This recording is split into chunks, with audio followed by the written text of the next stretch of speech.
Saudi future investment ഇനിഷ്യേറ്റീവിന്റെ 9ാം പതിപ്പ് ഈ മാസം 27-ന് റിയാദിൽ തുടങ്ങും.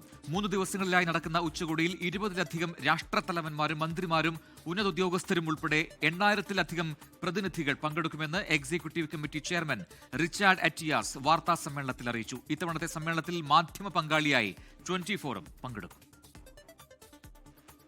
റിയാദിലെ റിറ്റ്സ് കാർട്ടണിലെ King Abdul Aziz international conference സെന്ററിൽ വെച്ചാണ് 3 ദിവസം നീണ്ടു നിൽക്കുന്ന ഉച്ചകോടി നടക്കുക. വൻ പരിവർത്തനം എന്ന ശീർഷകത്തിലാണ് സമ്മേളനം. നിർമ്മിത ബുദ്ധി, പുതിയ സാങ്കേതിക വിദ്യകൾ, സുസ്ഥിര വികസനം, നയരൂപീകരണം, നിക്ഷേപം എന്നീ വിഷയങ്ങൾ അടിസ്ഥാനമാക്കി സമ്മേളനത്തിൽ ചർച്ചകൾ നടക്കും. 7,500-ലധികം പങ്കാളികളും 600-ലധികം പ്രമുഖ പ്രഭാഷകരും പങ്കെടുക്കുന്ന സമ്മേളനത്തിൽ 250 ചർച്ചാ സെഷനുകളും നടക്കും. പാകിസ്ഥാൻ പ്രധാനമന്ത്രി Shehbaz Sharif, Bangladesh president Muhammad Yunus, Syrian president Ahmed Sharaa ഉൾപ്പെടെ 20-ലധികം രാഷ്ട്ര നേതാക്കൾ സമ്മേളനത്തിൽ പങ്കെടുക്കും. എന്നാൽ പ്രധാനമന്ത്രി നരേന്ദ്രമോദി ഉച്ചകോടിയിൽ പങ്കെടുക്കുമെന്ന് നേരത്തെ അറിയിച്ചിരുന്നുവെങ്കിലും ഇത് സംബന്ധിച്ച് ഇതുവരെ സ്ഥിരീകരണം ലഭിച്ചിട്ടില്ല.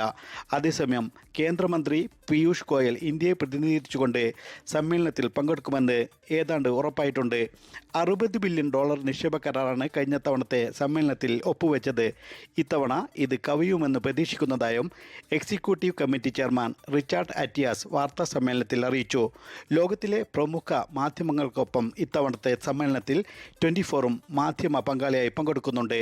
ഇസ്മായിൽ പയ്യോളി, 24 റിയാദ്.